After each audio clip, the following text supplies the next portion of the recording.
السلام علیکم N zone کے معزز دوستو، میں ہوں آپ کا دوست عابد ملک۔ ناظرین گرامی، اللہ تعالیٰ نے اپنے نیک بندوں کو ان کی نیک زندگی میں کسی نہ کسی امتحان میں مبتلا فرمایا ہے اور پھر ان کے سامنے بڑے بڑے بادشاہوں کو گھٹنے ٹیکنے پر مجبور کر دیا۔ پیارے دوستو، آج کی اس ویڈیو میں ہم جانیں گے اللہ کے ایک ایسے نبی کے بارے میں کہ جن سے شیر بھی ڈرتے تھے اور جن کو حضرت یوسف علیہ السلام کی طرح اللہ تعالیٰ نے خوابوں کی تعبیر کا علم عطا فرمایا تھا اور جس کے سامنے وقت کا ظالم اور جابر بادشاہ بھی سر نکو ہو گیا تھا اور جس نے اپنے خدا داد علم سے آنے والے وقت کے بارے میں ایسی خبریں دی کہ جن کو سن کر بادشاہ وقت کے جسم پر کپ کپی جاری ہو گئی،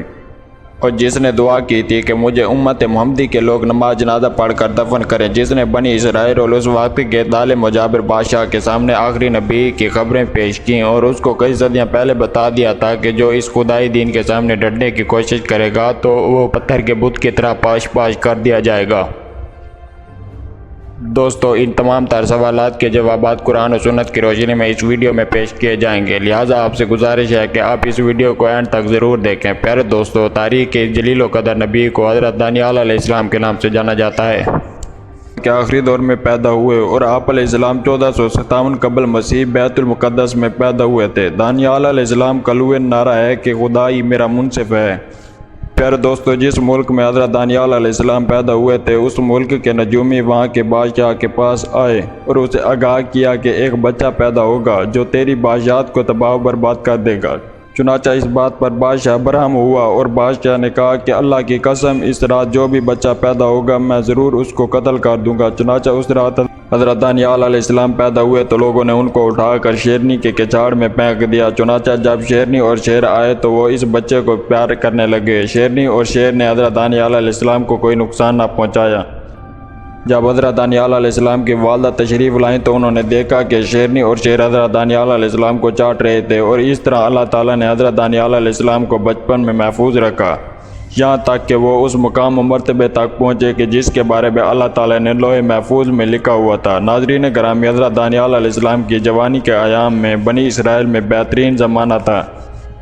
لیکن بنی اسرائیل کے بہت سے لوگ زناکاریوں، بدعمالیوں اور ظلم اور طرح طرح کی بیماریوں میں مبتلا ہو چکے تھے۔ چنانچہ اللہ تعالیٰ نے بنی اسرائیل کے انبیاء میں سے ایک نبی کی طرف وحی کی اور ان کو تاریخ انسان میں حضرت ارمیہ علیہ السلام کے نام سے جانا جاتا ہے۔ اللہ تعالیٰ نے ان سے فرمایا کہ بنی اسرائیل میں نافرمانیاں عام ہو گئی ہیں، چنانچہ آپ اپنی قوم میں کھڑے ہو کر ان کو خبردار کر دو۔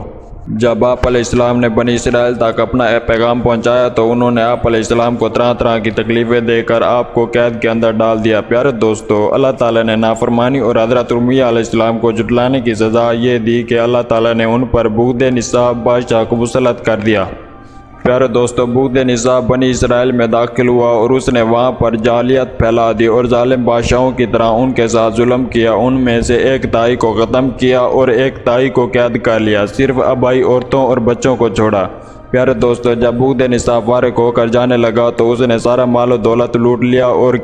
قیدیوں کو باندھ کر ساتھ لے گیا، اور اس میں علماء اور بادشاہوں کے بچوں کی تعداد 90,000 تھی۔ اس نے بیت المقدس میں گندگی پھینک کر اور اس میں خنزیروں کو ذبح کر کے اس کی توہین کی۔ چنانچہ اس دور میں حضرت داؤد علیہ السلام کے خاندان کے بچوں کی تعداد 7,000 تھی۔ پیارے دوستو، جب بغض نصر نے یہ تمام کام کر لیے تو ان کو یہ خبر دی گئی کہ یہاں پر اللہ کا ایک نبی موجود ہے جو کہ تیرے بارے میں ان کو پہلے ہی پیش گوئی کر چکا تھا۔ وہ ان کو کہتا تھا کہ تو آ کر ان کے لڑائی کے قابل افراد کو قتل کر دے گا اور ان کے بچوں کو قید کر لے گا اور ان کی مسجدوں کو توڑ کر گرا دے گا،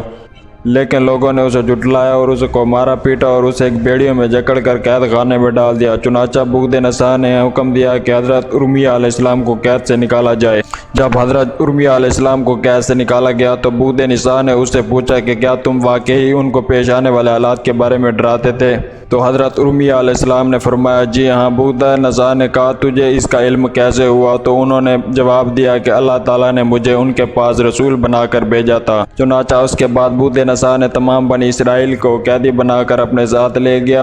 ان میں اللہ تعالیٰ کے نبی حضرت دانیال علیہ السلام بھی موجود تھے۔ معزز ناظرین، 421 قبل مسیح میں بغض نصر نے ایک رات ایک خواب دیکھا جس میں ایک بت دیکھا جس کے پاؤں زمین میں تھے اور سر آسمان میں، جس کا اوپر والا حصہ سونے کا، درمیان والا حصہ چاندی اور نچلا حصہ تانبے کا تھا، جبکہ بیڑیاں لوہے اور پاؤں پتھر کے بنے ہوئے تھے۔ خواب کے اندر اس کی قد و قامت اور پختگی دیکھ کر حیران ہوا کہ اتنے میں آسمان سے ایک پتھر گرا جو اس کے سر پر پڑا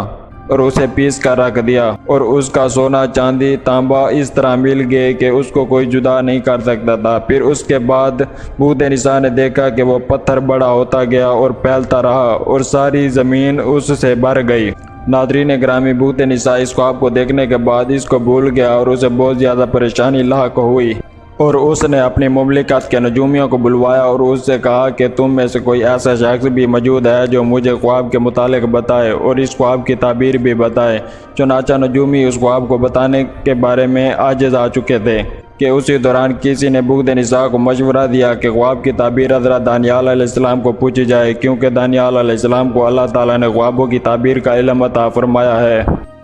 اس وقت آپ علیہ السلام بھوت نساء کے قید خانے میں قید تھے۔ جب حضرت دانیال علیہ السلام کو بھوت نساء کے سامنے پیش کیا گیا تو اس وقت کی روایت تھی کہ بادشاہ کے سامنے حاضر ہونے والے شخص کو بادشاہ کے سامنے جھک کر سجدہ کرنا پڑتا تھا، لیکن جب دانیال علیہ السلام کو ان کے سامنے لایا گیا تو انہوں نے بھوت نساء کو سجدہ کرنے سے انکار کر دیا اور کہا کہ میں اللہ کے سوا کسی کو سجدہ نہیں کرتا۔ چنانچہ اس بات پر بادشاہ مختصراً خاموش رہا، کیونکہ اسے اپنے خواب کی تعبیر جاننا تھی۔ حضرت دانیال علیہ السلام نے بھوت نساء کے خواب کے بارے میں بیان فرمایا، پھر اس کے خواب کی تعبیر بیان کرنا شروع کر دی۔ آپ نے کہا، مختلف زمانوں میں مختلف حکومتیں ہیں، سونے سے مراد موجودہ حکومت ہے جس میں تم موجود ہو، چاندی سے مراد تمہارا بیٹا ہے جو تمہارے بعد حکومت کرے گا، اور تانبے سے مراد روم کی طرف اشارہ ہے، اور لوہے سے مراد دو حکومتیں ہیں جس میں دو عورتیں حکومت کریں گی، ایک مشرقی یمن میں اور دوسری مغربی شام میں، اور جو پتھر اس بت پر پڑا وہ دین الہی ہے جو آخری زمانے میں ظاہر ہوگا، اور اللہ تعالیٰ عرب سے ایک امی نبی بھیجے گا جس کی وجہ سے دوسرے عادیان اور امام کا وہ حشر ہوگا جو کہ اس بت کا ہوا۔ وہ دین اس پتھر کی طرح پھیلتا جائے گا اور ساری زمین پر غالب آ جائے گا، باطل کی جگہ حق اور گہرائی کی جگہ ہدایت آ جائے گی۔ چنانچہ حضرت دانیال علیہ السلام کی تعبیر سن کر بھوت نساء نے کہا، جب سے میں نے تخت حکومت سنبھالا ہے آپ سے بڑھ کر کسی نے مجھ پر غلبہ حاصل نہیں کیا، یقیناً آپ سے زیادہ میرا محسن کوئی نہیں، میں آپ کے احسان کا بدلہ دینا چاہتا ہوں۔ چنانچہ بھوت نساء نے حضرت دانیال علیہ السلام کو قابلیت دے کر ان کو دربار میں ایک عہدے پر مقرر کر دیا۔ ناظرین گرامی، ضعیفہ دانیال کے مطابق حضرت دانیال علیہ السلام جوان آدمی تھے، خوبصورت اور ہر چیز سیکھنے کی صلاحیت رکھتے تھے۔ ان کی سمجھ بوجھ اور حکمت کی وجہ سے ان کو دربار میں جگہ دی گئی تھی، اور بادشاہ بھوت نساء جب بھی کوئی سوال کرتا حضرت دانیال علیہ السلام کاہنوں اور نجومیوں درباریوں سے زیادہ جواب دیتے تھے۔